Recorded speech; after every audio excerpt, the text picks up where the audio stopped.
Hey everybody, welcome to subtracting fractions and mixed numbers with like denominators. It pretty much operates the same as when we're adding fractions. We're going to do the same thing with the denominators. The denominator is going to stay the same. We're going to do the work at the top of our fractions. We're going to look at like terms. We're going to look at the whole numbers in the mixed number. We're going to be combining those. We're going to look at the fractions and combining those. There is one glitch when we get down to the bottom that can be a little difficult for 4th grade. So that's going to be probably the part of the video, if you're going to watch this video a couple times, you're going to want to watch that the most. But let's start off with the easy stuff first. So just like we did when we add, our denominator is going to stay the same, and we just work the top of the problem. We're just going to have to make sure that we are subtracting. So 2 minus 1 is 1. So 2/3 minus 1/3 is 1/3. We're going to do the same thing right here. 5 minus 2 is 3, and our 9 stays the same. And some of the kids will start getting good enough, and we can start asking them questions like, what fraction is this like? Looking for equivalent fractions. And some of them might be able to tell me that it's the same thing as 1/3. Okay? Let's jump down to some of our mixed numbers here. Now we're going to do the same thing we did before. We're going to combine like terms, things that are the same. So I'm going to look at my whole numbers first. 5 minus 4 is 1. And now I'm going to look at my fractions. 2 minus 1 is 1. And my denominator stays the same. So that's 1 and 1/3. Now over here, I don't have a whole number, so I just pretend there's an invisible 0 in front here. 1 minus 0 is 1. And 6 minus 4, because we look at the top of that fraction, is 2, and our denominator stays the same, 1 and 2/9. Let's take a look at another mixed number problem.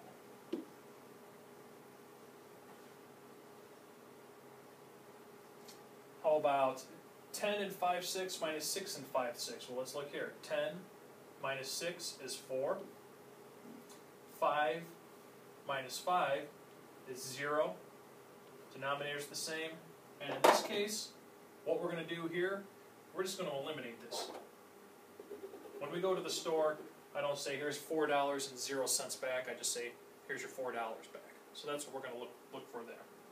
Now this problem is going to get a little bit more tricky.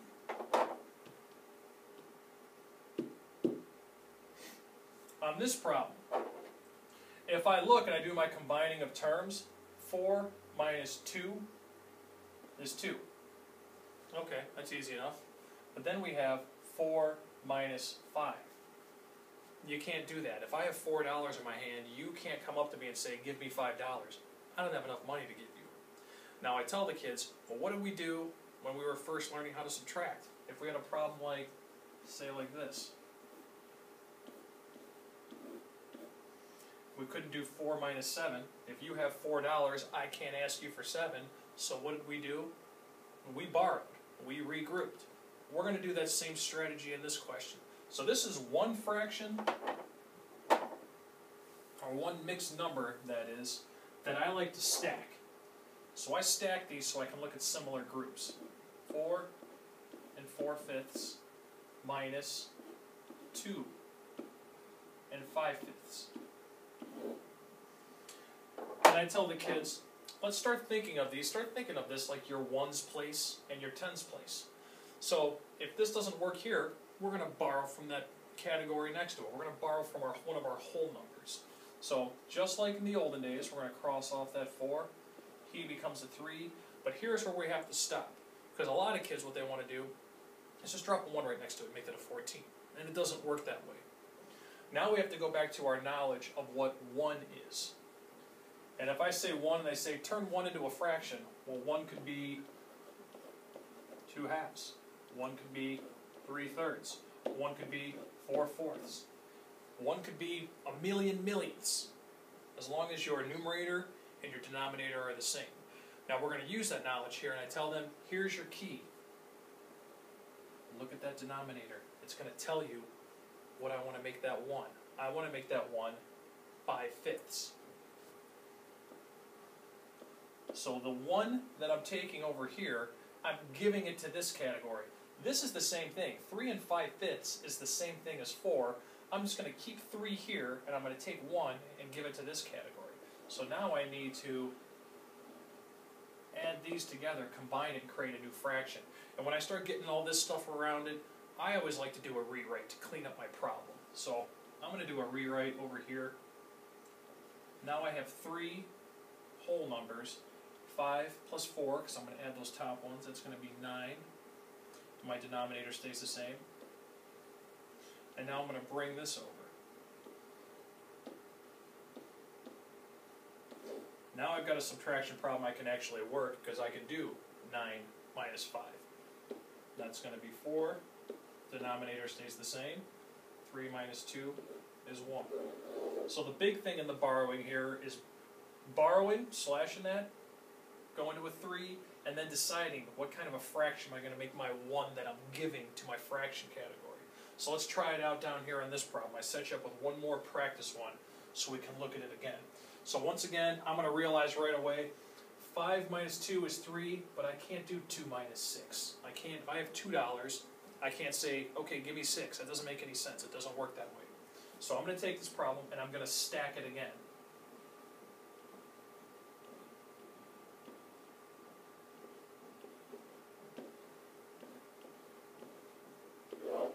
And let me grab a different color marker so everything will stand out here.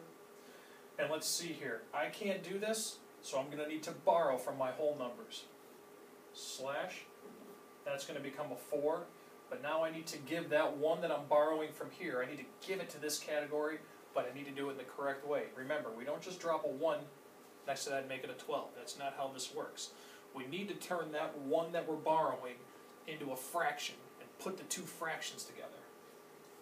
Here's your key. What do I want to turn that 1 into? I'm going to turn it into 8/8, because that way it's going to match up with the number I want to combine it with. So that becomes 8/8, and now I need to combine those. Once again, I like to clean this thing up, so I have a cleaner working space. So this is going to be 4. 8 plus 2 is 10, with an 8 on the bottom. And this is 2 and 6/8, just rewriting that. Now I have a nice clean problem to work. 10 minus 6 is 4.